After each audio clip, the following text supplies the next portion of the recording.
జ్ఞానాన్ని, శక్తిని, ధైర్యాన్ని ప్రసాదించగలని ప్రార్థిస్తూ ఈ ప్రార్థన యేసుక్రీస్తు శ్రేష్టమైన నామంలో అడిగి వేడుకుంటున్నాం తండ్రి. ఆమేన్. క్రీస్తు నామంలో కూడి వచ్చిన మీ అందరికీ నా వందనాలు తెలియజేస్తున్నానండి. అపోస్తల కార్యములు 7వ అధ్యాయం 53వ వచనం వరకు గత వారం సుజాతక్క గారు చెప్పి ఉన్నారు. అపోస్తల కార్యములు 7వ అధ్యాయము 53వ వచనం వరకు మనం నేర్చుకున్నాం గత వారం. ఇప్పుడు అపోస్తల కార్యములు 7వ అధ్యాయము 54వ వచనం నుంచి నేర్చుకున్నాము. అపోస్తల కార్యములు 7వ అధ్యాయము 54వ వచనం. అపోస్తల కార్యములు 7వ అధ్యాయము 54వ వచనం. వారి మాటలు విని కోపముతో మండిపడి అతన్ని చూచి పండ్లు కొరికిరి. అయితే అతడు పరిశుద్ధాత్మతో నిండుకొనిన వాడి ఆకాశం వైపు తేరి చూచి దేవుని మహిమను, యేసు దేవుని కుడిపార్శ్వమందు నిలిచి ఉండుటను చూచి ఆకాశము తెరవబడుటయు మనుష్య కుమారుడు దేవుని కుడిపార్శ్వమందు నిలిచి ఉండుటయు చూచుచున్నానని చెప్పెను. స్టెఫెన్ గారు మాటలు విని అక్కడ ఉన్న వాళ్ళందరూ ఏమయ్యారటండి? కోపముతో మండిపడ్డారు. కోపంతో ఏం చేశారు? మండిపడి అతని గూర్చి పండ్లు కొరికారంట. ఎప్పుడు పండ్లు కొరుకుతారు? కోపం వచ్చినప్పుడే కదా. కోపం వచ్చినప్పుడే పండ్లు కొరుకుతాం. వాళ్ళకి కూడా ఏమొచ్చిందంటే అక్కడ కోపం వచ్చింది. ఎందుకు కోపం వచ్చిందంటే అక్కడ మండిపడి అన్న దగ్గర ఏముంది? పుట్టినట్లో మండిపడి, వారి మాటలు విని కోపంతో మండిపడి అన్న దగ్గర పుట్టినట్లు ఏముందండి? తమ హృదయములందు నరకబడిన వారే. అంటే స్టెఫెన్ గారి మాటలు ఎక్కడికి వెళ్ళిపోయాయి? హృదయంలోకి వెళ్ళి గుచ్చుకున్నాయి. అంతే కదండి. గుచ్చుకుంటేనే కదా కోపం వస్తుంది వాళ్ళకి. వెంటనే వాళ్ళకి ఇంకా కోపం వచ్చేసి స్టెఫెన్ గారి మాటలు విని ఏం చేశారట? అతను చూసి పండ్లు కొరికారంట. అంటే అప్పటికి వాళ్ళు కోపంతో ఉన్నారు స్టెఫెన్ గారి మీద. స్టెఫెన్ గారు ఏం చెప్తున్నారు అక్కడ? మీరు పలానా వాళ్ళు ఇల్లు దోచుకోండి, పలానా వాళ్ళ దగ్గరికి వెళ్ళి వాళ్ళని మోసం చేయండి, పలానా వాళ్ళతో అబద్ధాలు చెప్పండి అని చెప్పారా? అలాంటివి చెప్పారా? లేదా వాళ్ళని మార్చడానికి మంచి మాటలు చెప్పారా? మంచి మాటలు చెప్పారు. మంచి మాటలు చెప్తుంటే వాళ్ళకి ఏమొచ్చేస్తుంది? కోపం. అవునా? అంటే మంచి మాటలు సహించట్లేదు వాళ్ళకి. సహించట్లేదు కనుక వెంటనే కోపం వచ్చేసి మండిపడి ఏం చేశారట? పండ్లు కొరికేస్తున్నారట. అందుకే ఏమైంది అప్పుడు ఏం జరిగింది? అయితే అతడు పరిశుద్ధాత్మతో నిండుకొనిన వాడే ఆకాశం వైపు తేరి చూచి దేవుని మహిమను, యేసు దేవుని కుడిపార్శ్వమందు నిలిచి ఉండుటను చూచి. ఇక్కడ ఏముందండి? స్టెఫెన్ గారు ఏం చూసారట? పరిశుద్ధాత్మతో నిండుకొనిన వాడే. అతను ఎలా ఉన్నారు? పరిశుద్ధాత్మతో నిండుకొని ఉన్నారు. పరిశుద్ధాత్మతో నిండుకొనిన వాడే ఆకాశం వైపు తేరి చూచి దేవుని మహిమను, యేసు దేవుని కుడిపార్శ్వమందు నిలిచి ఉండుటను చూచి ఆకాశము తెరవబడుటయు మనుష్య కుమారుడు దేవుని కుడిపార్శ్వమందు నిలిచుండుటయు చూచుచున్నానని చెప్పాను. స్టెఫెన్ గారేమో అది చూశారు, ఆకాశం తెరవబడటం, తర్వాత దేవుని మహిమను, యేసుక్రీస్తు వారు దేవుని కుడిపార్శ్వమందు నిలవబడటం. ఇది చూసి వాళ్ళతో చెప్తున్నారు, ఇదిగో నేను ఆకాశం వైపు తేరి చూసేసరికి ఆకాశం తెరవబడింది, మనుష్య కుమారుడు దేవుని కుడిపార్శ్వమందు ఉన్నాడు, అది చూస్తున్నాను నేను అని స్టెఫెన్ గారు వాళ్ళకి చెప్తున్నారు. అంటే స్టెఫెన్ గారు వాళ్ళకి కోపం వస్తున్నా, వాళ్ళ కోపంతో మండిపడిపోతున్నా, పండ్లు కొరుకుతున్నా చెప్పడం మాత్రం ఆపట్లేదు. చాలా ధైర్యంగా చెప్తున్నారు ఆయన. ఇంకా ఏం చెప్తున్నారట? ఇదిగో ఆకాశం తెరవబడుటయు మనుష్య కుమారుడు దేవుని కుడిపార్శ్వమందు నిలిచుండుటయు చూచుచున్నానని చెప్పాను. అప్పుడు వారు పెద్ద కేకలు వేసి చెవులు మూసుకొని ఏకముగా అతని మీద పడి పట్టణపు వెలుపలికి అతన్ని వెళ్ళగొట్టి రాళ్ళు రువ్వి చంపిరి. ఏం చేశారండి? స్టెఫెన్ గారు ఆ మాట చెప్పగానే చాలా కోపం వచ్చిందట. అప్పుడు కోపం వచ్చి పెద్ద కేక వేసి చెవులు మూసుకొని ఏకంగా ఒకేసారి అతని మీద పడిపోయారంట. చూడండి, ఎవరైనా ఒకరి మీద ఎప్పుడు అలా పడతారు? అతను ఒక దొంగో, అవునా, లేదా అతను ఎవరైనా వ్యభిచారం చేసిందో, లేదంటే మోసం చేసిందో, ఏదో ఒక తప్పు చేసినప్పుడే కదా, నేరం చేసినప్పుడే కదా పడతారు అలాగా. కానీ స్టెఫెన్ గారు ఏం చెప్పారు? ఇదిగో ఆకాశం తెరవబడింది, నేను దేవుని మహిమను చూశాను, యేసుక్రీస్తు వారు కూడా దేవుని కుడిపార్శ్వమందు నిలబడటం కూడా నేను చూశాను, అలా నేను చూశానని చెప్తున్నారు అంతే. దానికే వెంటనే పెద్ద కేకలు వేసేసి చెవులు మూసుకొని ఒకేసారిగా ఆయన మీద పడిపోయి రాళ్ళు రువ్వి ఏం చేశారటండి? చంపేశారట. పట్టణపు వెలుపలికి అతన్ని వెళ్ళగొట్టి పట్టణపు వెలుపలి బయటికి తగిలేస్తున్నారు. అంతే కదండి. అసలు ఎప్పుడు రాళ్ళు రువ్వాలి, ఎప్పుడు చంపాలి, ఎప్పుడు పట్టణాన్ని వెలుపలికి బయటికి పంపించాలంటే దేవుణ్ణి దూషించినప్పుడు. అంతే కదా. పాత నిబంధన కాలంలో దేవుణ్ణి దూషించినప్పుడు వారు మరణానికి తగిన వారు, దేవ దూషణకి తగిన శిక్ష రాళ్ళు రువ్వి చంపడం, పట్నం వెలుపలికి వాళ్ళని పంపడం. మరి ఇక్కడ స్టెఫెన్ గారు ఎక్కడ దేవుణ్ణి దూషించారు? దేవుని కోసం కదా చెప్తున్నారు. పాపం ఎంత ఓపికగా చెప్తున్నారండి. మనం 7వ అధ్యాయం ఎన్ని వారాలు చెప్పుకున్నాం? 4 వారాలు. మరి అన్ని వారాలు అంటే అన్ని మాటలు ఆయన ఓపికగా అంత చరిత్ర అంతా మనమైతే చెప్తామా? అబ్బా నీకు మొదటి నుంచి మళ్ళీ చెప్పాలా అని అంటాం. నీకేంటి సింపుల్గా చెప్పేస్తాను మొదటి నుండి. కానీ ఆయన మొదటి నుంచి ఎత్తుకొని వచ్చారంటే వీళ్ళకి చరిత్ర చెప్పాలి, వీళ్ళకి చరిత్ర తెలుసు కనుక దాన్నే గుర్తు చేసి దానితోనే వీళ్ళకి దేవుని కోసం తెలియజేయాలి అనుకున్నాడు.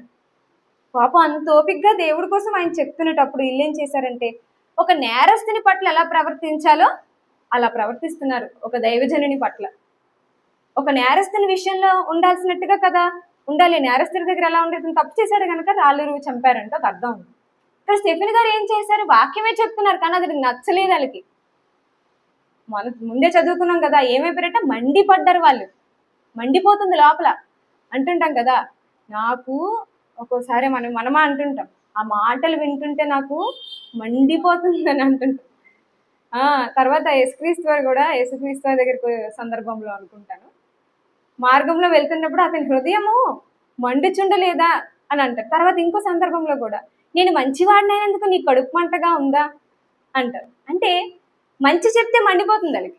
ఇప్పుడు కూడా అంతే కదండి. మనం వాక్యం చెప్పడానికి ఏం చేయట్లేదు, మనం సువార్తే చెప్పడానికి వెళ్తున్నాం. లేదంటే మీ ఇంట్లో బంగారం ఉంటే తెచ్చేయండి, అదేం చెప్పట్లేదు మనం కదండి. కనీసం వాళ్ళ దగ్గర మంచి నీళ్ళే తాగుతాం కదండి, ఇంకేమైనా అడుగుతామా? ఏది అడగం. వాక్యం చెప్తే అంతే అలా మండిపోతుంది వాళ్ళకి. వెళ్ళిపోండి ఇక్కడి నుంచి అర్జెంటుగా, ఇక్కడ నుంచి మీరు వెళ్ళిపోండి, ఉండకుండా అనేస్తుంటారు. అంటే ఏమవుతుంది? లోపల మండిపోతుంది. అంటే ఇక్కడ ఈరోజు ఈ లోకంలో మనం వాక్యం చెప్తున్నాడు మండిపోతూ మనకు తగిలేస్తున్నారు. కానీ అప్పుడు వాక్యం చెప్పినందుకు మండిపోయి అతను ఏం చేశాడు తెలుసా అండి? రాళ్ళు రువ్వి చంపేశారట. పట్టణపు వెలుపలికి, అంతేనా? పట్టణపు వెలుపలికి అతన్ని వెళ్ళగొట్టి రాళ్ళు రువ్వి చంపిరి. సాక్షులు సౌలు అను ఒక యవనుని పాదం యొద్ద తమ వస్త్రములు పెట్టిరి. సాక్షులు ఎవరటండి? సౌలు అను ఒక యవనుని పాదముల యొద్ద తమ వస్త్రములు పెట్టిరి.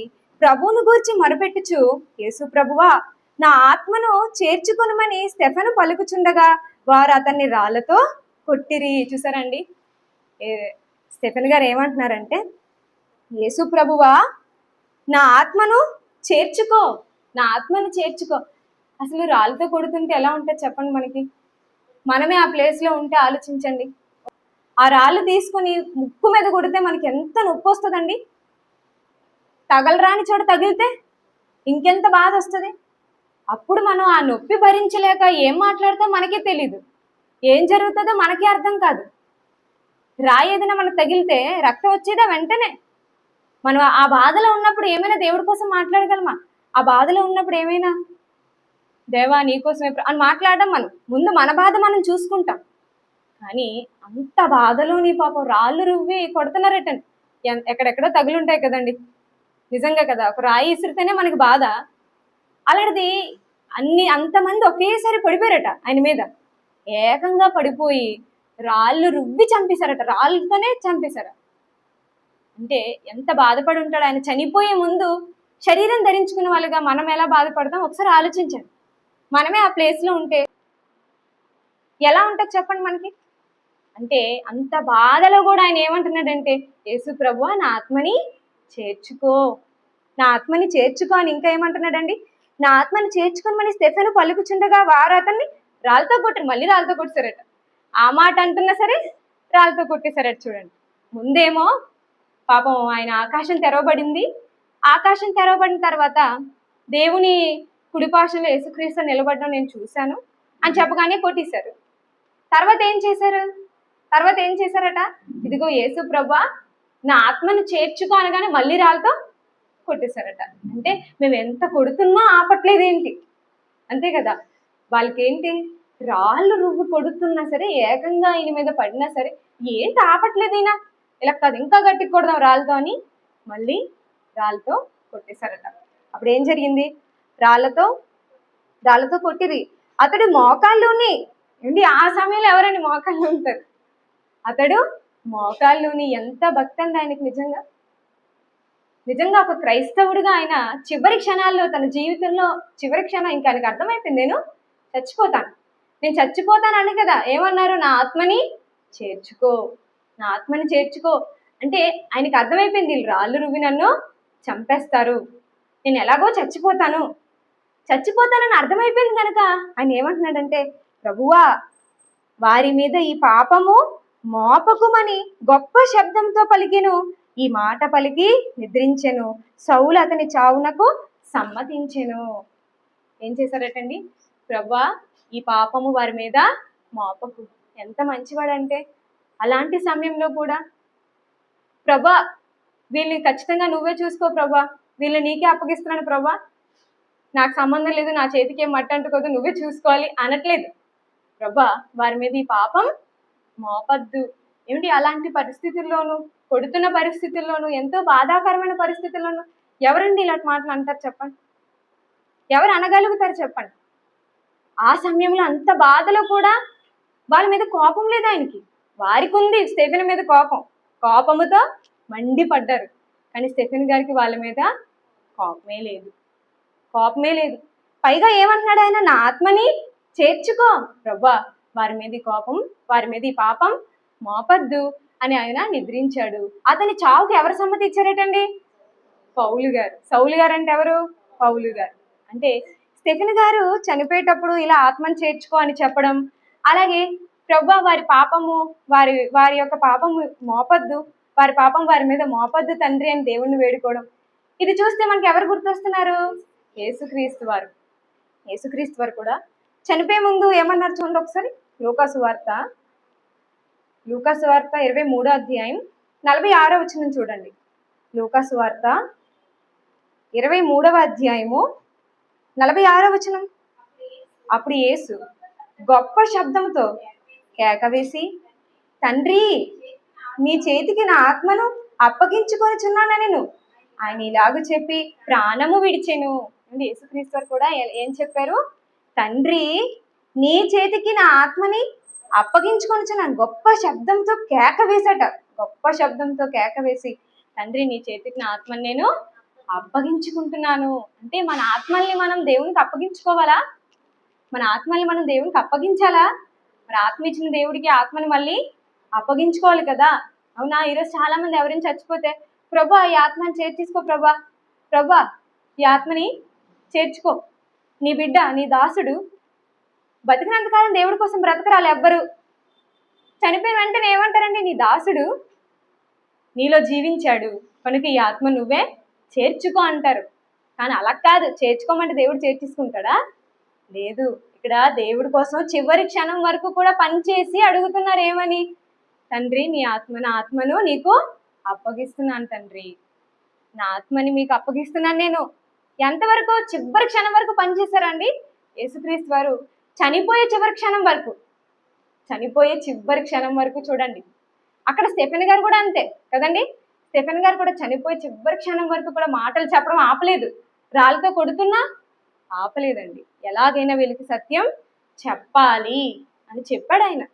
కొడుతున్నా చెప్పాడు, బాధ కలుగుతున్నా చెప్పాడు. అలాగే యేసుక్రీస్తు ఇంకొక మాట కూడా ఏమన్నారు? అదే లూకాసు వార్త 23వ అధ్యాయము 34వ వచనం చూడండి. లూకాసు వార్త 23వ అధ్యాయం 34వ వచనం. యేసు, తండ్రి వీరేమి చేయుచున్నారు, వీరెరుగరు గనుక వీరిని క్షమించుమని చెప్పాను. ఏమన్నారు? యేసుక్రీస్తు వారు కూడా ఏమన్నారు? అక్కడ స్టెఫెన్ గారేమో ప్రభువా ఈ పాపం వారి మీద మోపద్దు అన్నారు. ఇక్కడ యేసుక్రీస్తు వారు కూడా ఎలా కనిపిస్తున్నారు? తండ్రి వీరేమి చేయుచున్నారు, వీరెరుగరు గనుక వీరిని క్షమించండి. అంటే ఎరుగరు అంటే తెలీదా చెప్పండి? ఏం చేస్తున్నారో వాళ్ళకి తెలీదా? చిన్న పిల్లలా? ఏమైనా 5 సంవత్సరాల పిల్లలా? 3 సంవత్సరాల పిల్లలా? తెలియదు అనుకోవడానికి. తెలుసు కదా వాళ్ళు ఏం చేస్తున్నారో తెలుసు, కానీ వాళ్ళకి అర్థం కావట్లేదు. ఇదిగో మేము ఒక రక్షకుడిని చంపేస్తున్నాము, ఆయనే మాకు రక్షకుడని వాళ్ళ హృదయాలకి ఇంకా అర్థం కాలేదు. అందుకే యేసుక్రీస్తు ప్రభువా వీళ్ళకి తెలియదు తండ్రి, తెలియక చేశారు. నిజంగా యేసుక్రీస్తు వారు ఒక మనిషిని ఎంత చక్కగా అర్థం చేసుకున్నాడు. తెలియక చేశాడు తండ్రి. అప్పుడప్పుడు అంటారు కదా, ఏదో తెలియక చేసామండి, తప్పు అయిపోయింది. తెలుసు మనకి, తెలియక చేసామంటే వీటి మళ్ళీ అంటే తెలిసినా సరే ఆ సమయానికి మనకి హృదయంకి అది అందదు, హృదయంలో మనకి అది అర్థం కాదు. అలాంటి పరిస్థితుల్లో వాళ్ళు ఉన్నారు కనుక తండ్రి మీరు ఏం చేస్తున్నారో వీళ్ళకి తెలియదు తండ్రి, వీరికి తెలియదు కనుక మీరు ఏం చేస్తున్నారంటే వీళ్ళని క్షమించండి. అక్కడే స్టెఫెన్ గారు ఎలాగైతే చెప్పారో ఇక్కడ యేసుక్రీస్తు కూడా అలాగే చెప్తున్నారు. అంటే యేసుక్రీస్తు వారిని అతను మాదిరిగా తీసుకున్నాడు, అంతే కదా. యేసుక్రీస్తు వారి బోధనలు, యేసుక్రీస్తు వారి వాక్యం శిష్యులందరూ తర్వాత యేసుక్రీస్తు వారి కోసం చెప్పారు కదండి అందరికీ. ఇప్పుడు యేసుక్రీస్తు వారు వెళ్ళిపోయారండి, వెళ్ళిపోయాక ఈ సమాజానికి యేసుక్రీస్తు వారిని పరిచయం చేసింది ఎవరు? భూదిగంతముల వరకు మీరు నాకు సాక్షులై ఉంటారు అన్నాడు. భూదిగంతల వరకు వెళ్ళిపోతారట వాక్యం చెప్పడానికి.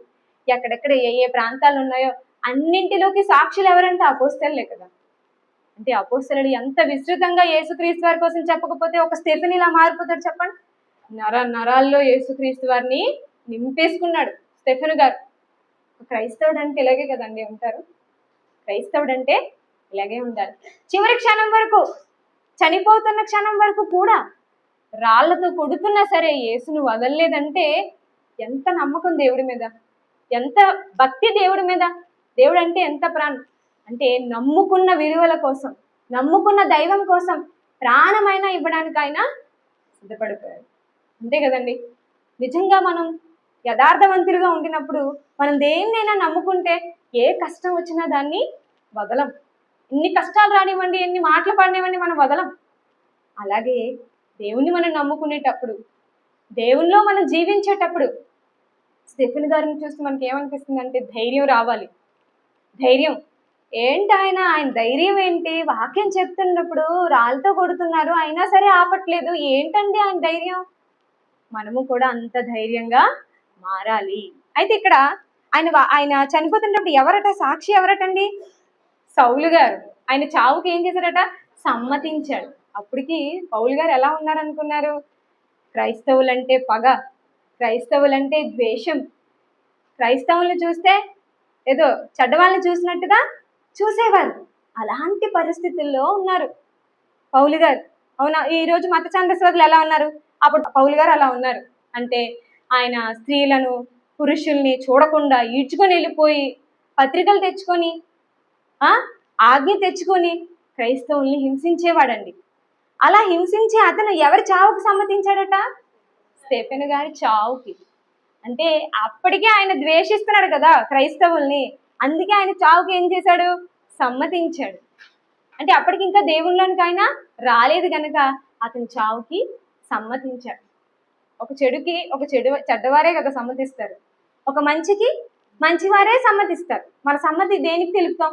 మనం మంచివారం అనుకోండి మంచికి తెలుపుతాం, చెడ్డవారం అయితే చెడ్డదానికే తెలుపుతాం. ఇక్కడ స్టెఫెన్ గారి కోసం లేదా అక్కడ ఉన్న క్రైస్తవుల కోసం పౌలు గారికి ఎంత కోపం ఉంది, అంత కోపం ఉంది కనుకనే ఆయన చావుకి ఏం చేశాడు? సమ్మతించాడు, సమ్మతిని తెలిపాడు, అంతే కదా. కొంతమంది అంట చెడ్డవాటికి సంతోషంగా సమ్మతిస్తారట. మన రోమపత్రిక చదువుకున్నాం, గుర్తుందా? తాతయ్య గారు మనల్ని ప్రశ్నలు అడిగేటప్పుడు, అవునా, రోమపత్రిక 1వ అధ్యాయంలో అట్టి వాటిని చేయించు సంతోషంగా సమ్మతిస్తారు, సంతోషంగా సమ్మతిస్తారు. పైన వాటివన్నీ చెప్తూ సంతోషంగా దానికి ఏం చేస్తారట? వారి సమ్మతిని తెలుపుతారట. అంటే ఒక చెడు కార్యానికి ఏ మాత్రం సందేహం లేదా ఏ మాత్రం ఆలోచన లేకుండా వారి సమ్మతిని తెలిపేస్తారట, వారి సమ్మతిని వాళ్ళకి తెలియజేస్తారట. అంటే ఆమోదం, ఇదిగో దీనికి నేను సమ్మతిస్తున్నాను అని. ఒకసారి లూకాసు వార్త 11వ అధ్యాయం 48వ వచనం చూడండి. లూకాసు వార్త 11వ అధ్యాయం 48. లూకాసు వార్త 11వ అధ్యాయము 48వ వచనము. కావున మీరు సాక్షులై మీ పితరుల కార్యములకు సమ్మతించుచున్నారు. మీ పితరుల కార్యములకు సమ్మతించుచున్నారు. మీ పితరుల కార్యాలు, పితరులు ఏం చేశారట? ప్రవక్తల్ని చంపేశారటండి. ప్రవక్తల్ని చంపేశారు.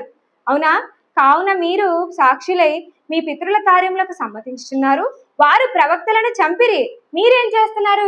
వారి సమాధులు కట్టిస్తున్నారు. అందుచేత దేవుని జ్ఞానము చెప్పినదేమనగా, నేను వారి యొద్దకు ప్రవక్తలను అపోస్తలను పంపుదును, వారు కొందరిని చంపుదురు, కొందరిని హింసింతురు.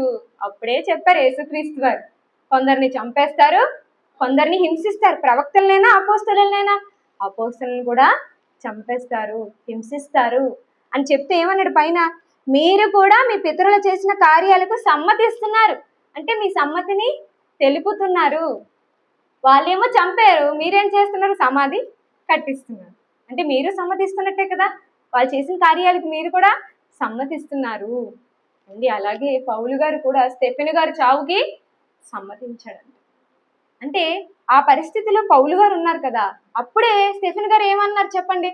ప్రభువా, ఈ పాపం వారి మీద మోపద్దు. ఈ మాట పౌలు గారికి గుర్తుండదు అంటారా? ఈ మాట పౌలు గారికి గుర్తుండదా?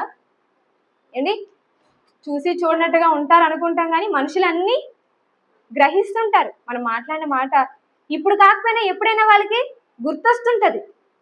ఇప్పుడు స్టెఫెను గారు ఆ సందర్భంలో వాళ్ళు రాళ్ళతో కొడుతున్నా సరే, వాళ్ళు ఆయన విషయంలో ఎంత దారుణంగా ప్రవర్తిస్తున్నా సరే, ఆయన మాత్రం మాత్రం చిన్న కోపం కూడా లేకుండా, ప్రభువా, ఈ పాపం వారి మీద మోపద్దు ప్రభు అన్నాడంటే, పౌలు గారికి ఆ విషయం మనసులో ఉండదా? ఆ విషయం ప్రభావం, ఆ మాట ఆయన మీద ప్రభావం చూపించదా? చూపిస్తుంది. కానీ ఆయన ఏం చేశాడు? లేదు లేదు లేదు, నేను మాత్రం క్రైస్తవుల్ని చంపాలి అని అనుకున్నాడు. కానీ ఎప్పటికైనా గుర్తొస్తుందా? గుర్తొస్తుంది. గుర్తొచ్చింది కూడా ఆయనకి. ఎలాగా? ఎప్పుడు గుర్తొచ్చింది? ఎలా గుర్తొచ్చిందో మనం చూద్దాం. అపోస్తల కార్యములు 22వ అధ్యాయం 20వ వచనం చూడండి. అపోస్తలుల కార్యములు 22వ అధ్యాయం 20వ వచనం. అపోస్తలుల కార్యములు 22వ అధ్యాయం 20వ వచనం చూడండి. మరియు నీ సాక్షి అయిన స్టెఫెను రక్తము చిందింపబడినప్పుడు నేను కూడా దగ్గర నిలిచి అందుకు సమ్మతించి అతని చంపిన వారి వస్త్రములకు కావలి ఉంటినని చెప్పి తిని. ఈ మాటలు ఎవరు మాట్లాడుతున్నారు తెలుసా అండి? పౌలు గారే చెప్తున్నారు. ఎప్పుడు తెలుసా? యేసుక్రీస్తు వారు కనబడతారు కదా, యేసుక్రీస్తు కనబడి, నీవు హింసించుచున్నా యేసు నేనే. అదేంటి, ఇంతవరకు నేను క్రైస్తవుల్ని హింసిస్తున్నాను కదా, ప్రభువుని ఎక్కడ హింసించాను అంటే, ప్రభువుని హింసించడం అంటే క్రైస్తవుల్ని హింసిస్తే ప్రభువుని హింసించినట్టే, అంతే కదండి. మొన్నే 3 పాస్టర్లను చంపేశారట, అవునా? మణిపూర్లోనే. మళ్ళీ అంటే ఏంటి, వాళ్ళు హింసిస్తున్నాం అనుకుంటున్నారు, కానీ ఎవరికి బాధ కలుగు చేస్తున్నారు వాళ్ళు? దేవునికి, క్రీస్తుకి. ఇక్కడ నీవు హింసిస్తున్న యేసు నేనే అని ఆయన మాట్లాడినప్పుడు ఆయన గుడ్డివాడైపోవడం, తర్వాత అన్నీ తెలుసుకోవడం, ఆ తర్వాత ఆయన మాట్లాడుతున్నాడు. ఈ మాటలన్నీ ఆయన పాపం చెప్తున్నాడు. చూడండి ఏమని, 19వ వచనంలో చూడండి ఒకసారి. 19వ వచనము. అందుకు నేను, ప్రభువా, ప్రతి సమాజ మందిరములలోనూ నీ యందు విశ్వాసం ఉంచిన వారిని నేను చెరసాల్లో వేస్తూ కొట్టుచూ ఉంటినని వారికి బాగుగా తెలియను. మరియు నీ సాక్షి అయిన స్టెఫెను రక్తం చిందించబడినప్పుడు నేను కూడా దగ్గర నిలిచి అందుకు సమ్మతించి అతని చంపిన వారి వస్త్రములకు కావలి ఉంటినని చెప్పి తిని. ఇదిగో, నేను ఒకప్పుడు నీ వాక్యం చెప్పిన వాళ్ళని చాలా హింసించాను, చాలా హింసకు గురి చేశాను. అదే కదా ఒప్పుకుంటున్నాడు. చెరసాల్లో వేశాను, ఆ విషయం వాళ్ళకి కూడా బాగా తెలుసు. ఇంకా నేను నీ సాక్షి. పాపం పౌలు గారే ఒప్పుకుంటారు, చూసారా? నీ సాక్షి అంటే అతను నిజం తెలిసేసరికి స్టెఫెను గారు అంటే ఏంటో తెలుసు. అందుకే నీ సాక్షి. అతని చావుకే సమ్మతించాడు. అతని చావు దగ్గర నిలబడ్డాడు. ఆపాడా? కొన్ని వాళ్ళు ఏమైనా రాళ్ళతో కొడుతున్నాను, ఆపండి, వద్దు, కొట్టకండి అని ఆపారా? ఆపలేదు. అంటే అంగీకరించాడు, దానికి సపోర్ట్ చేశారు, తన సమ్మతిని తెలిపారు. అలా సమ్మతిని తెలిపినప్పుడు ఆయనకి ఏమనిపించింది? కానీ యేసుక్రీస్తు వారు చూసి మాట్లాడిన తర్వాత ఆయనకి మారు మనసు వచ్చింది కదా. అప్పుడు ఆయన ఏమంటున్నాడు? నీ సాక్షిని నేను చంపినప్పుడు నేను అక్కడే ఉన్నాను. ఇంకా ఏమంటున్నాడు? నేను అక్కడే ఉండి స్టెఫెను రక్తం చిందించబడుతున్నప్పుడు నేను కూడా దగ్గర నిలిచి అందుకు సమ్మతించి అతను చంపిన వారి వస్త్రాలకి కావలి ఉన్నాను. ఒప్పుకుంటున్నాడు, చూసాడు? నేను కూడా అలాగే చేశాను తండ్రి, నీ పిల్లల్ని అలాగే నేను చేశాను ప్రభా అని ఆయన మాట్లాడు. ఇంకో మాట చూడండి, 26వ అధ్యాయం 10వ వచనం. అపోస్తల కార్యములు 26వ అధ్యాయం 10వ వచనము. అపోస్తల కార్యములు 26వ అధ్యాయం 10వ వచనం. యెరూషలేములో నేను అలాగ చేస్తుని నేను ప్రధాన యాజకుల వలన అధికారం పొంది పరిశుద్ధులను అనేకులను చెరసాలలో వేసి వారిని చంపినప్పుడు సమ్మతించి తిని ఒప్పుకుంటున్నారండి పౌలు గారు. నేను ఒకప్పుడు ఎలా ఉన్నానంటే 9వ వచనం, నజరేయుడైన యేసు నామమునకు విరోధంగా అనేక కార్యములు చేయవలనని నేను అనుకుంటుని యెరూషలేములో నేను అలాగూ చేసి తిని నేను ప్రధాన యాజకుల వలన అధికారం పొంది, అధికారం తీసుకున్నారట పౌలు గారు. ఒక అధికార సాక్షిగా మనకి ఇక్కడ స్టెఫెన్ గారు చావు దగ్గర కనిపిస్తున్నారు పౌలు గారు, అంతే కదా. అలా అధికారం తీసుకుని ఆయన ఏం చేశాడటండి, అధికారం పొంది పరిశుద్ధులను అనేకులను చెరసాలలో వేసి, పరిశుద్ధుల్ని ఎక్కడ వేశారటండి, చెరసాల. ఒప్పుకుంటున్నారా పరిశుద్ధులని? నేను హింసించింది ఎవరిని? పరిశుద్ధుల్ని. వీరందరినీ అనేకులు నేను చెరసాల్లో వేశాను. వేసి ఏం చేశానట, వారిని చంపినప్పుడు నేను కూడా సమ్మతించాను. వారిని చంపినప్పుడు నేను సమ్మతించాను. అనేక పర్యాయములు సమాజ మందిరములన్నిటిలో వారిని దండించి వారు దేవదూషణ చేయనట్లు బలవంత పెట్ట చూచి తిని, మరియు వారి మీద మిక్కిలి క్రోధము గలవాడనే ఇతర పట్టణములకు నువ్వు వెళ్ళి వారిని హింసించుచుంటిని. అందు నిమిత్తము నేను ప్రధాన యాజకుల చేత అధికారమును ఆజ్ఞయు పొంది దమస్కునకు పోవుచుండగా, ఇదంతా ఆయన చెప్పుకుంటూ వస్తాడు. అంటే నీ యొక్క సేవకుల చావుకు నేను సమ్మతించానని అతని పొరపాటున అతను ఒప్పుకుంటున్నారు. అంటే స్టెఫెను గారి దగ్గర చూసిందంతా పౌలు గారి విషయంలో ప్రభావం చూపించిందండి. ఆయన తండ్రి పాపం వీరి మీద మోపద్దన్న మాట చూస్తే ఎవ్వరికైనా అనిపిస్తుంది లేదా, ఏంట్రా బాబు ఇంత కొడుతున్నా సరే ఇతనిటి క్షమించమని అంటున్నాడని ఎంత కఠిన హృదయానికైనా అనిపిస్తుంది. నిజంగా అలాంటి పరిస్థితుల్లో ఆయన మారిపోయి ఎలా ఉండే పౌలు గారు ఎలా మారిపోయి ఎలా మాట్లాడుతున్నారు చూసారా. అంతే, దేవుణ్ణి తెలుసుకుంటే, నిజాన్ని తెలుసుకుంటే అంతే. మరి అంతవరకు పౌలు గారికి తెలీదా? అంతవరకు పౌలు గారు తెలుసుకోలేదా? అంటే చెప్తున్నారు కదా దేవుని వాక్యం, మేము క్రీస్తు కోసం చెప్తున్నా, అన్ని చెప్తున్నారు కదా, ఎందుకు ఆయన గ్రహించలేదు? అప్పటికి ఇంకా ఆయన గ్రహించే స్థితిలో లేడు. అందుకే అన్నారు యేసుక్రీస్తు వీళ్ళు ఏం చేస్తున్నారో వీళ్ళకి తెలీదు, గ్రహించలేదు. కానీ ఎప్పుడైతే యేసుక్రీస్తు కనబడగానే వెంటనే ఆయనకి మొత్తం అర్థమైపోయింది. అప్పుడు ఆయన ఒప్పుకుంటాడు, నేనే సమ్మతించాను, నీ సేవకుల చావుకు నేనే సమ్మతించాను. ఎంత పాపం చేశాను, ఎలాంటి పని చేశాను నేను. మనం అప్పుడప్పుడు అలాగే కదా అనుకుంటాం, బాధపడిపోతుంటాం. మనలో మనం అపరాధ భావం అనేది మనకి కలిగిస్తుంటది మన మనసు. అలాగే ఆయన కూడా బాధపడుతున్నాడు. ఇక అలా బాధపడి ఆయన ఏం చేశాడు? 8వ వచనం ప్రారంభ మాటలు చూద్దాం. 8వ అధ్యాయం, క్షమించండి, అపోస్తల కార్యములు 8వ అధ్యాయం ప్రారంభ మాటలు చూద్దాం. అపోస్తల కార్యాలు 8వ అధ్యాయం. ఆ కాలమందు యెరూషలేములోని సంఘమునకు గొప్ప హింస కలిగినందున అపోస్తలులు తప్ప అందరూ యూదయ సమరయ దేశముల యందు చెదిరిపోయిరి. ఏం కలిగిందటండి? గొప్ప హింస కలిగింది. ఏం కలిగింది? గొప్ప హింస. ఎవరికి కలిగింది? సంఘానికి. ఏదైనా హింస కలిగితే సంఘంలో ఉన్నవారు చాలా బాధపడతాం కదా, అంతే కదా. ఇప్పుడు మనలో ఎవరైనా చనిపోతే అంతవరకు మనం మాట్లాడి, అంతవరకు మనం చూసి, అంతవరకు వాళ్ళతోనే ఉండి సడన్గా చనిపోతే మనకి ఎలా ఉంటుంది? చాలా బాధ వచ్చేస్తుంది కదండి. అంటే ఆ బాధ చెప్పుకోలేము ఎవరికి, ఇలా ఉంది నా బాధ అని వర్ణించలేము. మనకి అంత బాధ వస్తుంది. ఆ బాధ కొద్ది రోజుల వరకు పోదు, ఏడుపు వచ్చేస్తుంటది, మనలో మనకి బాధ కలిగిపోతుంటది. అవునా? ఎంత బాధ అండి, మనలో ఎవరైనా చనిపోతే మనకి ఎంత బాధ కలుగుతుంది చెప్పండి. జాన్సన్ అంకుల్ గారు చనిపోయినప్పుడు కానీ, చందు అన్నయ్య చనిపోయినప్పుడు కానీ, ప్రశాంతి అక్క చనిపోయినప్పుడు కానీ మనం అంతే బాధపడ్డాం. కొద్ది రోజుల వరకు సంఘంలా లేదు. ఎక్కడ చూసినా వాళ్ళ మాటలే, ఎక్కడ చూసినా వాళ్ళ ప్రసంగాలే, ఎక్కడ చూడండి వాళ్ళ కోసమే. ఆ కొద్ది రోజులన్నీ మనం అలాగే గడుపుతాం, బాధపడతాం. రాత్రి పడుకునే ముందు రేపటికి ఎవరుంటారో తెలియదు అనుకుని పడుకుంటా. అంటే ఎవరు ఉంటారో మన సంఘంలో ఎవరిని చూడమో, ఎవరిని చూస్తాము. అందుకే ఎవరికైనా బాగాలేదంటే ఏంటి హాస్పిటల్లో జాయిన్ చేశారు, ఎప్పుడు ఏమైంది అని వెంటనే అయ్యో అలా జరిగిందా ఇలా జరిగిందా అంటమలేదమ్మ. శ్రీదేవి అక్క గారు ఆదివారం బాగానే వెళ్ళారు. ఆదివారం రాత్రి అందరికీ టాటా చెప్పి సంతోషంగా నవ్వుకుంటూ వెళ్ళారు. కానీ ప్రమాదం జరుగుతుంది మనకు తెలుసా?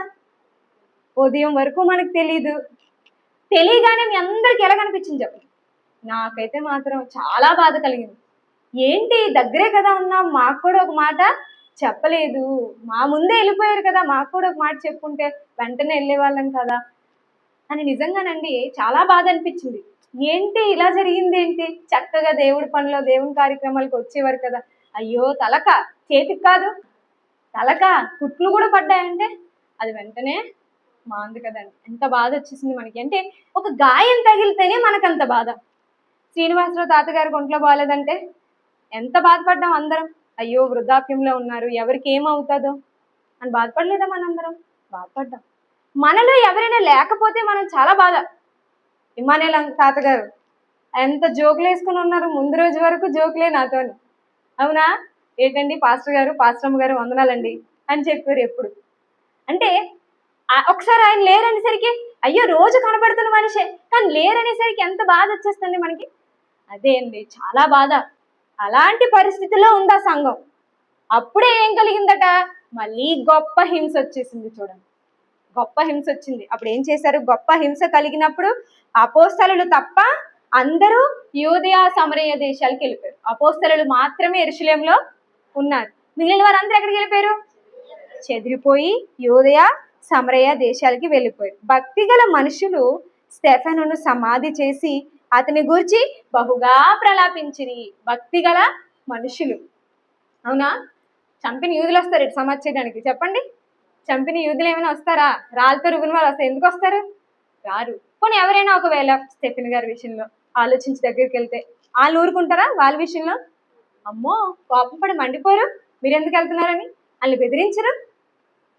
కానీ అలాంటి పరిస్థితుల్లోనూ తెగించి వెళ్ళిన వారు ఎవరట? భక్తి గల మనుషులు స్టెఫెనుని సమాధి చేసి అతని గురించి బహుగా ప్రలాపించారు. చాలా బాధపడ్డారటండి. స్టెఫెన్ గారిని సమాధి చేశారు. వీళ్ళెవరు? భక్తి గల మనుషులు. అంటే వీరికి భక్తి ఉంది. ఎంత భక్తి! అలాంటి ప్రతికూల పరిస్థితుల్లో కూడా ఒక దైవజనుని విషయంలో అందరూ ఆయన దగ్గరికి వెళ్తే ఏమవుతుందో, ఎవరు మనల్ని కొట్టేస్తారో, ఎవరు మనల్ని తిట్టేస్తారని భయము ఏదీ లేదు వాళ్ళకి. అంతే కదండి.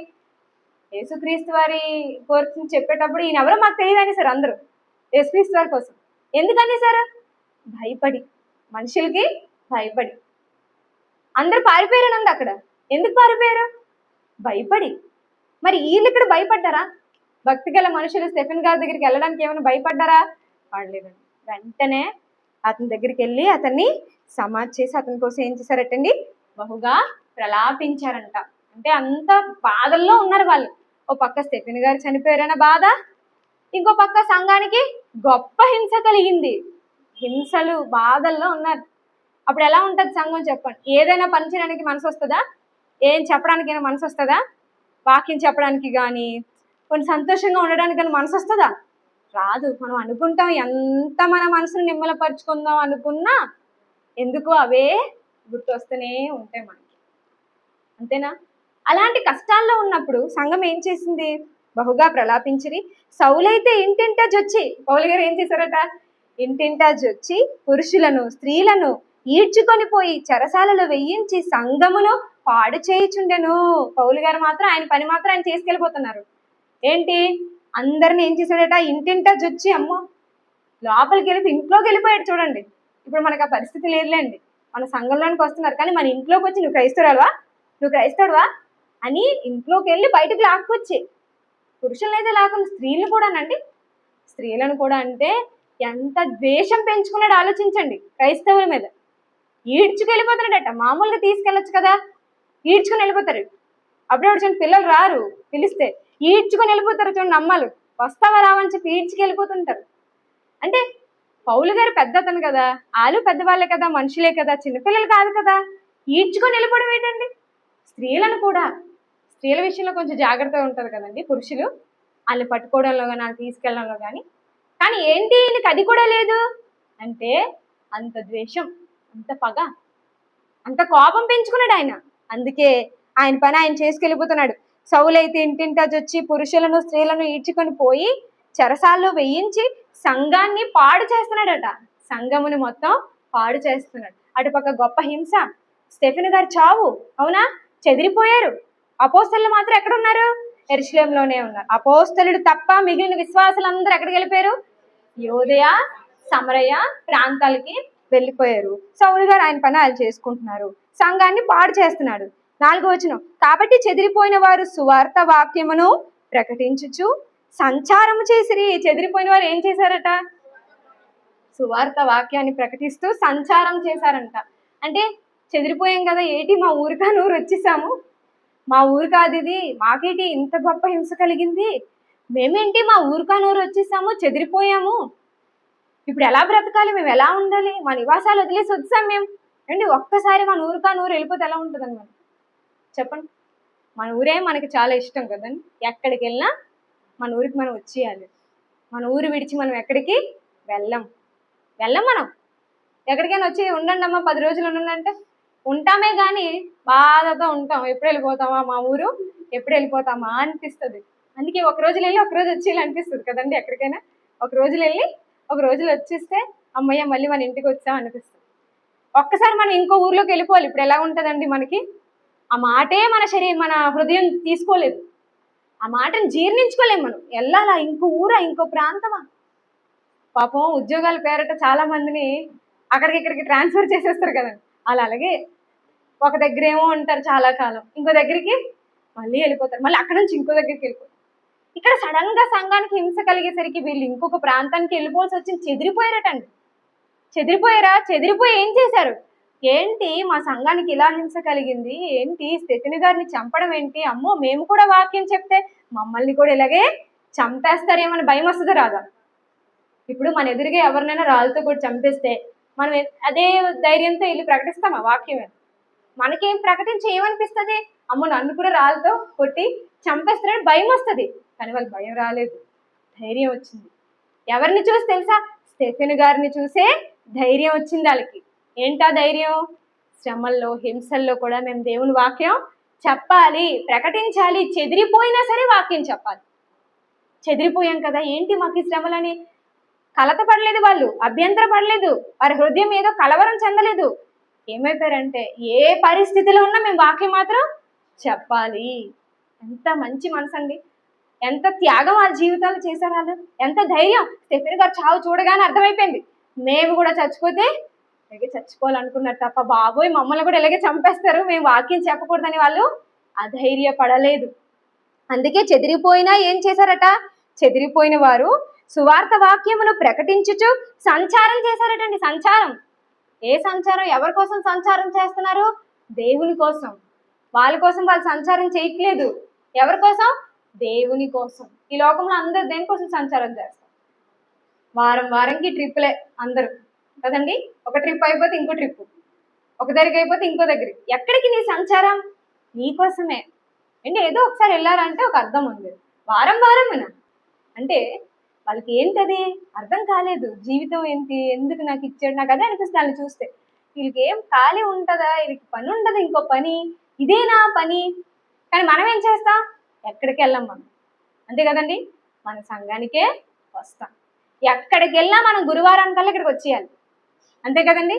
ఎక్కడికి వెళ్ళినా శనివారం ఆదివారం కల్లా ఇక్కడ మనం ఉండాలంతే.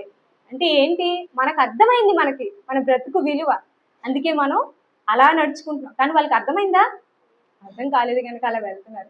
కానీ అపోస్తలులు, విశ్వాసులు వీళ్ళందరూ ఏం చేశారట, వాక్యాన్ని ప్రకటిస్తూ సంచారం చేశారటండి. వాక్యం చెప్పడానికి సంచారం అటండి. అంటే తిరగడం ఎందుకు తిరిగారు వాళ్ళు, దేనికోసం తిరిగారు, దేనికోసం, వాక్యం చెప్పడానికి, వాక్యం ప్రకటించడానికి. అలా ప్రకటించినప్పుడు అప్పుడు ఫిలిప్పు సమరయ్య పట్టణం వరకును వెళ్ళి క్రీస్తును వారికి ప్రకటించుచుండెను. ఫిలిప్పు గారు, ఎవరి ఫిలిప్పు గారు, 7 ఉంటారు కదా, 7 నియమిస్తారు కదా. 6వ అధ్యాయం 5వ వచనం చూడండి. అపోస్తల కార్యములు 6వ అధ్యాయము 5వ వచనం. అపోస్తల కార్యములు 6వ అధ్యాయము 5వ వచనం చూడండి. ఈ మాట జనసమూహం అంతటికి ఇష్టమైనందున వారు విశ్వాసముతోనూ పరిశుద్ధాత్మతోనూ నిండుకొనిన వాడైన స్టెఫెను గారు చనిపోయారా. వీళ్ళెవరండి, వీళ్ళు విశ్వాసులు. అవునా, వీళ్ళెవరు విశ్వాసులు. చూడండి ఎంత విశ్వాసం నింపుకున్నారు వాళ్ళలో. విశ్వాసముతోనూ పరిశుద్ధాత్మతోనూ నిండుకొనిన వాడైన స్టెఫెను, ఫిలిప్పు, ప్రొకోరు, నీకానోరు, తీమోను, పర్మెనాసు, యూదుల మత ప్రవిష్టుడును, అంత్యోకియా వాడును అగు నీకోలాసు అను వారిని ఏర్పరచుకొని వారిని అపోస్తలుల ఎదుట నిలబెట్టిరి. మీరు ప్రార్థన చేసి వారి మీద చేతులుంచిరి. అవునా, అంటే స్టెఫెను గారు ఉన్నారు, స్టెఫెను గారు చనిపోయారు. ఇప్పుడు ఇంకొక వ్యక్తి ఎవరండి స్టెఫెను గారి తర్వాత, ఫిలిప్పు గారు. ఇప్పుడు మనం అపోస్తల కార్యాలలోకి వద్దాం. అపోస్తల కార్యములు 8వ అధ్యాయం 5వ వచనం. అపోస్తలుల కార్యములు 8వ అధ్యాయము 5వ వచనం చూడండి.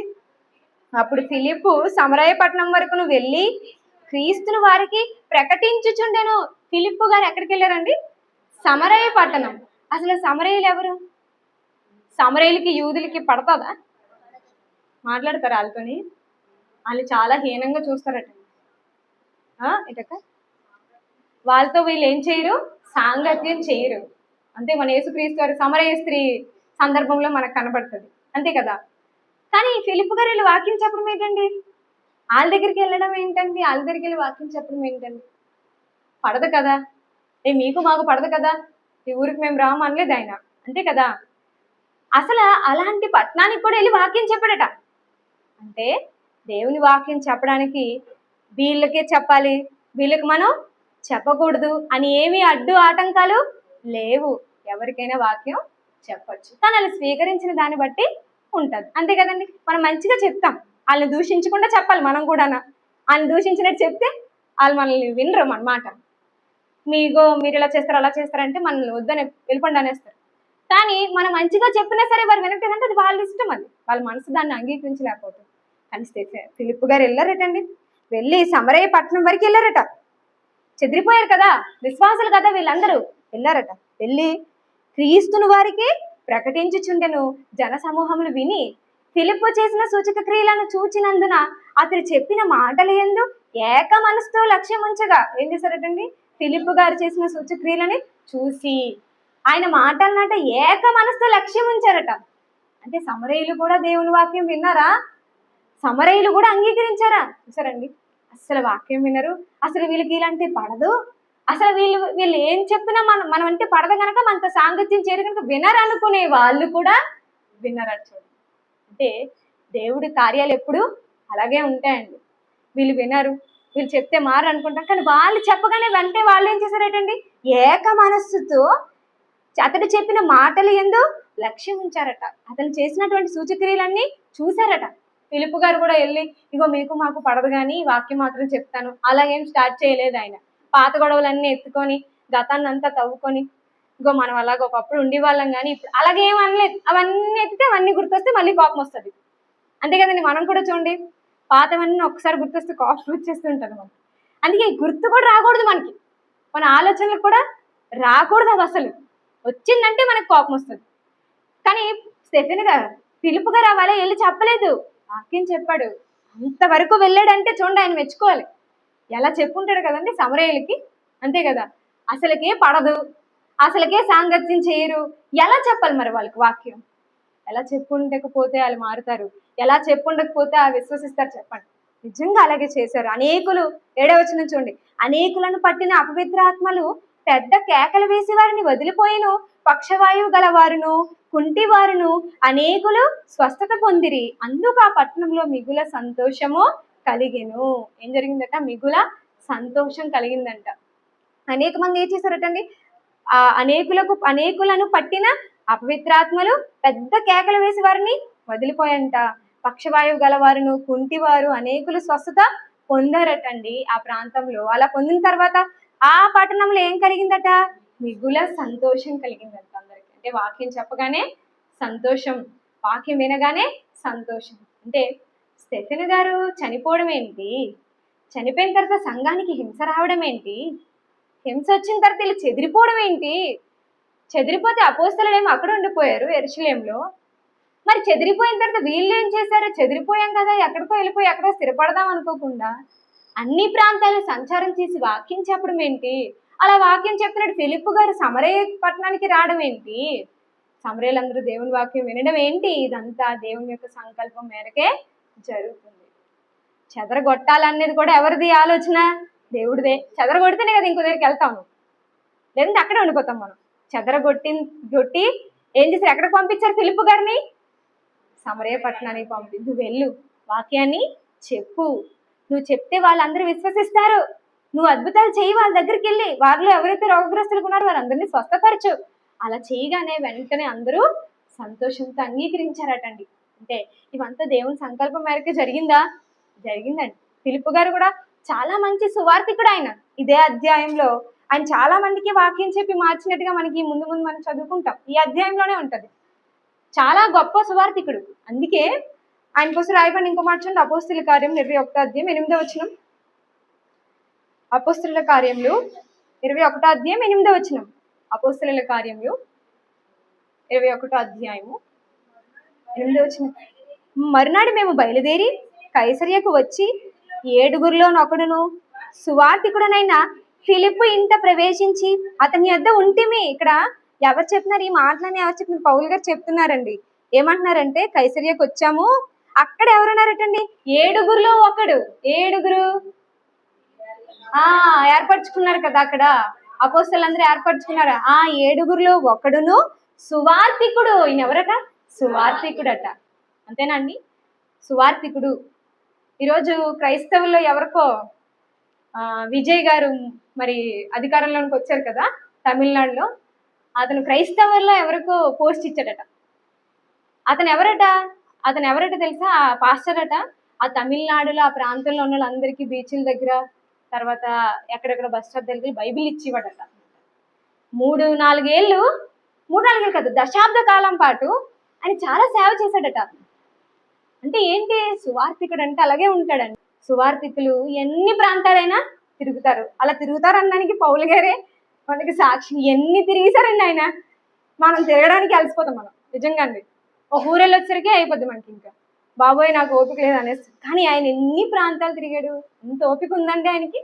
అదే సువార్థికుడు అంటే అలాగే ఉంటాడు. అలాంటి సువార్థికుడే ఫిలిప్పు గారు. అవునా? ఇక్కడ ఏం చేశారట? ఆయన సువార్థికుడు అయితే ఆయన ఇంట ప్రవేశించి అతని దగ్గర ఉన్నాము. 9వ వచనం చూడండి. కన్యకులుగా ఉన్న 4 కుమార్తెలు అతనికి ఉండిరి, వారు ప్రవచించువారు. అతనికి ఉన్న 4 కుమార్తెలు ఎవరటండి? ప్రవచించేవారు. 4 కుమార్తెలే. ఏం చేస్తారు చెప్పండి? ఎవరైనా 2 ఆడపిల్లలు అయితే ఎలా అంటారు? ఏమంటారు? 2 ఆడపిల్లలేనా, ఒక్క మగపిల్లడు కూడా లేడా మీకు అంటారా? అనరండి. ఎందుకంటారు? ఏమో మగపిల్లడి కోసం చూడొచ్చు కదా అంటారు. నేను కూడా చాలాసార్లు ఈ మాటలు విన్నాను బయట వాళ్ళతో. మేము 2 ఆడపిల్లలమే కదా, 2 ఆడపిల్లలేనా, అబ్బాయి లేడా అంటే చులకన. కానీ 4 అక్కడ ఆడపిల్లలు, 2 కూడా కాదు, 4. ఎలా పెంచాడండి? 4 కూడా ప్రవచిస్తున్నారట. చూసారా? దేవుల్లో పెంచాడు ఒక సువార్థికుడు 4. అబ్బా నాకు 4 ఆడపిల్లలేనా, ఏట్రా బాబు అనుకోలేదు ఆయన. నీరసించిపోలేదు. బాబు ఆడపిల్లలు పెంచడమే కష్టము, మళ్ళీ పెళ్లి ఖర్చులు, మధ్యలో ఏమైనా అయితే అవి ఖర్చులు, ఈ ఖర్చులు, ఆ ఖర్చులు అనుకోలేదు. గుండె మీద కొంపటి అలాగ అనుకోలేదు కదండి. అలాగ అనుకుంటే అలా పెంచేవాడు ఆయన. 4 కుమార్తెలు కూడా ఏం చేశారట? కన్యకులుగా ఉండి లోకంలోనికి వెళ్ళిపోయారా? కన్యకలు లోకానుసారంగా నడుచుకున్నారా? లేదు, ప్రవచించారట. అంటే దేవునిలో ఉన్నారా లేదా? వాళ్ళు దేవుళ్ళు ఎదుగుతున్నారా లేదా? అంటే ఎంత గొప్ప సువార్థికుడు అండి ఫిలిప్పు గారు. చాలా గొప్ప సువార్థికుడు. ఆయన అక్కడ పంపించింది కూడా ఎవరు? దేవుడే అండి. తర్వాత ఆయన నపుంసకుడి దగ్గరికి పంపిస్తారు. అతను రథం మీద ఉండి చదువుతున్నాడు, వాక్యం అర్థం కావట్లేదు అతనికి, నేను వెళ్ళు అంట. అంటే మనం కూడా వీళ్ళని చూసి ఏం నేర్చుకోవాలంటే సువార్థికులుగా మారాలి. అందుకే పౌలు గారు ఏమంటారు? మంచి సువార్థికునిగా నీ జీవితం ముగించు. చూడండి ఒకసారి తిమోతి గారికి రాసిన పత్రికలో ఆయన మాట్లాడుతూ, తిమోతి గారికి రాసిన 2వ పత్రిక 4వ అధ్యాయము, తిమోతి గారికి రాసిన 2వ పత్రిక 4వ అధ్యాయం 5వ వచనం. తిమోతి గారికి రాసిన 2వ పత్రిక 4వ అధ్యాయం 5వ వచనం. అయితే నీవు అన్ని విషయంలో మితముగా ఉండుము, శ్రమపడుము, సువార్థికుని పని చెయ్యము, నీ పరిచర్యను సంపూర్ణంగా జరిగించుము.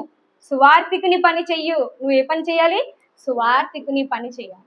మనం సంఘానికి హింస రావడం, స్టెఫెన్ గారు చనిపోవడం, ఇలాంటి కష్టాల్లో కూడా అపోస్తలులు నిలబడ్డారు.